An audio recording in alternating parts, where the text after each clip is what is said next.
Hello guys, so in this video you are going to learn how to clean your vacuum cleaner and do its regular maintenance so that you can continue to use at its full power for a long time.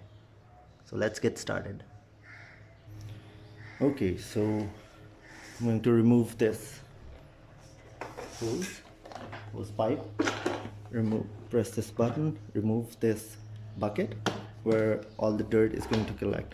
So you see this, that some of the dirt has passed through the filter and it's trying to go into the chamber where the motor is. So we got to clean this all.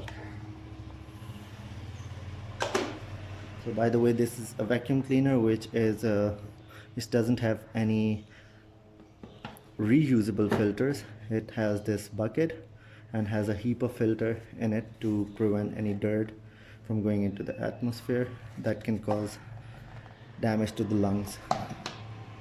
So you see it's quite dirty.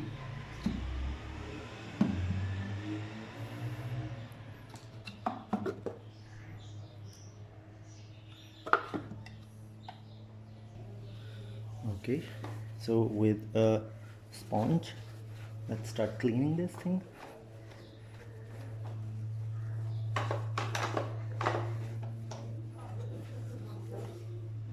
I've collected some soapy water